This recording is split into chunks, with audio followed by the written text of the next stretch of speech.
News just to hand, the Israeli Defence Force is warning of an infiltration from Lebanon into Israeli airspace. This statement made just in the last hour. We are also getting reports this morning that Israel has responded to a Hezbollah attack from Lebanon, with residents in the north of the country taking shelter from potential airstrikes. We're joined by Henry Fliegner this morning. He's one of the residents in northern Israel, and he joins us this morning. Thank you for being with us. Tell us what's happening where you are. Well, at the moment, my children are downstairs in the bomb shelter, and I'm here. Hopefully, we won't be interrupted, but there have been several sirens. But I have to tell you that I also have a son at the moment that we haven't spoken to for 4 days. We don't know what's going on with him. He was mobilized. So it's not just what's going on around us, it's the whole situation. And yeah, as I said, we're on our toes and we're hopefully waiting to hear more news. Can you tell us, Henry, exactly where you are right now and how close you are to that border with Lebanon? Well, you know, Israel isn't such a big place. I'm about 60 kilometres from the Lebanese border. About 60 kilometres. And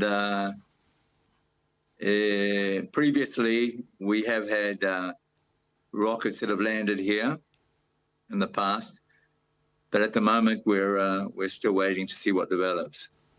And what advice are you getting at the moment? Obviously, you've said your children are downstairs in the bunker. Are there sirens where you are, or is that further north?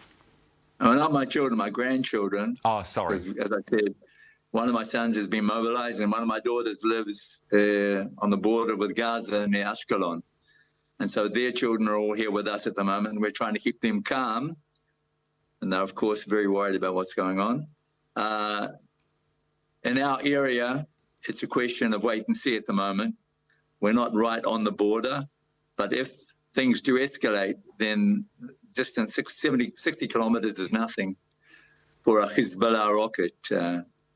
It's like 1 minute warning is about what we get.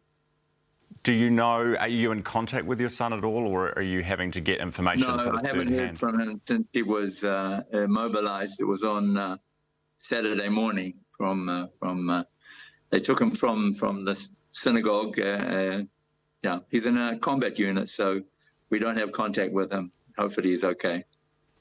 Yeah, absolutely.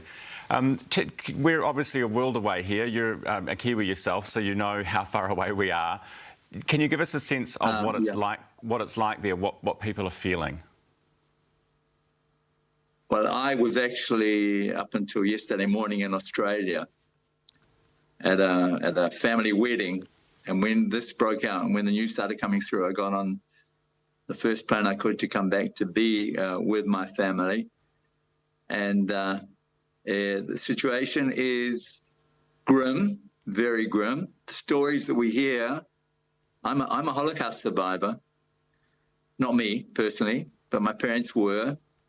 And some of the stories that are coming out for the people that were in the South in the last 4 days are familiar to me from the stories I got from my parents. The things that were done to the people in the South have got nothing to do with getting better conditions for the Palestinians. They've got everything to do with the playbook and with the rules that the worst terrorist organizations play by. And I'm talking about Islamic State, beheadings, rapes, murders.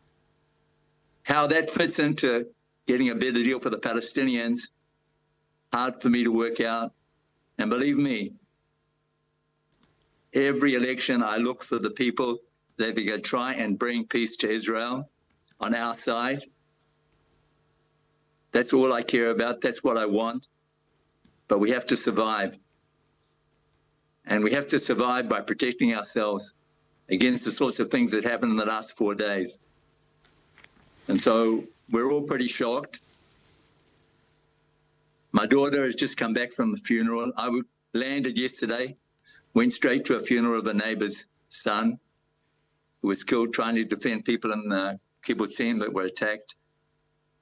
And we're all here, on the one hand, shocked, on the other hand, determined not to lose our belief and to get through this. All the questions that have to be answered about how it happened, they'll have to wait. First of all, we have to make sure that we get through this, and part of that is making sure that the victory that's being claimed by Hamas, okay, will not encourage them to try this kind of thing again. Yeah, absolutely. Henry, we have to leave it there, but thank you very much for being with us this morning from the northern part of Israel, 63 kilometres south of the border with Lebanon. That's Kiwi Henry Fliegner, who has some harrowing accounts of what is happening there and has attended some funerals himself, as he's just outlined.